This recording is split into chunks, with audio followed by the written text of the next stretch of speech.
ದೇವೇಗೌಡರು ಅವ್ರ ಜೀವನ ಎಲ್ಲ ಎಸ್ ನೈಸ್ ಕಂಪ್ನಿ ಒಂದು ರೋಡ್ ಆಗಬೇಕು ಅಂತ ಆಸೆ ಪಟ್ಟವರು. ಬೆಂಗಳೂರು ಮೈಸೂರು ಆಕ್ಸಿಡೆಂಟ್ಗಳಿಗೆ ಜನ ಸಾಯ್ತಾರಲ್ಲ ಅಂತ ಹೇಳಿ ಡೆಲ್ಲಿಗೆ ಬಂದರೆ ಅವರು ಆಮೇಲೆ ಏನೇನು ಮಾಡ್ಕೊಂಬಂದ್ರಪ್ಪ. ಇದೇ ಈಗ ಹೇಳ್ತಾ ಇದ್ದೀರಲ್ಲ, ಮಂತ್ರಿ ಆಗಿದ್ದೆ ಏರ್ಪೋರ್ಟ್ ರೋಡು ಎಲ್ಲ ಹೇಳಿದಿರಲ್ಲಪ್ಪ. ಅವತ್ತು ನೈಸ್ ಕಂಪ್ನಿ ಅವನಿಗೆ ಏನು ಅಗ್ರಿಮೆಂಟ್ ಮಾಡಿಕೊಟ್ರಿ? ಆಮೇಲೆ ಏನಾದ್ರು ಡಿಸ್ಪ್ಯೂಟ್ ಬಂದ್ರೆ ಲಂಡನ್ ಕೋರ್ಟ್ ಅಂತೆ. ನಾವು ಮಾಡಿದ್ವ ಲಂಡನ್ ಕೋರ್ಟಿಗೆ?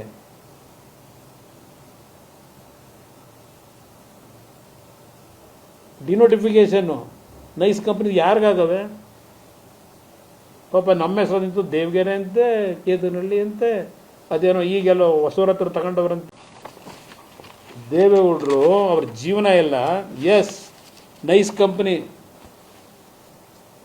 ಒಂದು ರೋಡ್ ಆಗಬೇಕು ಅಂತ ಆಸೆ ಪಟ್ಟವರು. ಬೆಂಗಳೂರು ಮೈಸೂರು ಆಕ್ಸಿಡೆಂಟ್ಗಳಿಗೆ ಜನ ಸಾಯ್ತಾರಲ್ಲ ಅಂತ ಹೇಳಿ ಡೆಲ್ಲಿಗೆ ಬಂದರೆ ಅವರು ಆಮೇಲೆ ಏನೇನು ಮಾಡ್ಕೊಂಬಂದ್ರಪ್ಪ. ಇದೇ ಈಗ ಹೇಳ್ತಾ ಇದ್ದೀರಲ್ಲ,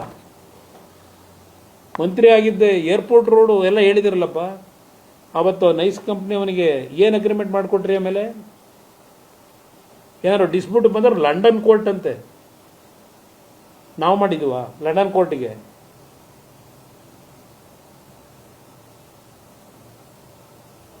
ಡಿನೋಟಿಫಿಕೇಶನ್ನು ನೈಸ್ ಕಂಪ್ನಿ ಯಾರಿಗಾಗವೆ? ಪಾಪ ನಮ್ಮ ಹೆಸರು ನಿಂತು ದೇವಗೆರೆ ಅಂತೆ, ಕೇತನಹಳ್ಳಿ ಅಂತೆ, ಅದೇನೋ ಈಗೆಲ್ಲೋ ಹೊಸೂರ ಹತ್ರ ತಗೊಂಡವ್ರಂತೆ.